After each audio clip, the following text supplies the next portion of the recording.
អ្នកចម្បាំងកម្លាំងកម្ពុជាបានមកដល់ខេត្តតាកែវហើយសូមចូលរួមទស្សនាឲ្យបានច្រើនកុះកនៅថ្ងៃទី26ដល់ថ្ងៃទី30ខែមិថុនាឆ្នាំ2026លោកអ្នកនឹងបានទស្សនាការប្រកួតកីឡាប្រដាល់ជើងខ្លាំងល្បីៗនិងគូថ្នាលល្អៗជាច្រើនគូចាប់ពីថ្ងៃទី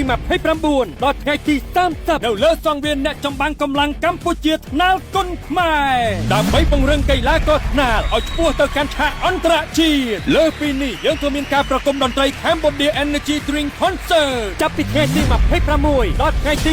28ផងដែរដែលរៀបចំដោយក្រុមហ៊ុនខ្មែរ Beverage លោកអ្នកនឹងបានជួបជាមួយនឹងកំពូលតារាចម្រៀងលោកជើមកញ្ញាសុផាលីនលោកជើមទី2កញ្ញាសូកៃលោកច័ន្ទរិទ្ធកញ្ញាអ៊ីងនិងពិធីការនីយ៉ាងស្រស់ស្អាតដែលត្រៀមខ្លួនមកអង្រួនដួងចិត្តអ្នកទស្សនាជាមួយបទចម្រៀងយ៉ាងពីរោះ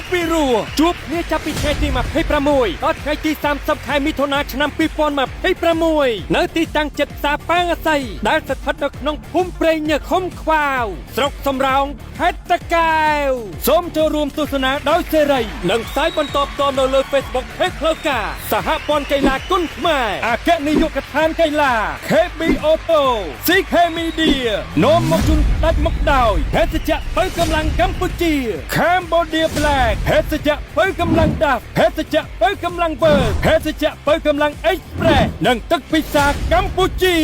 រៀបចំដោយ CK Media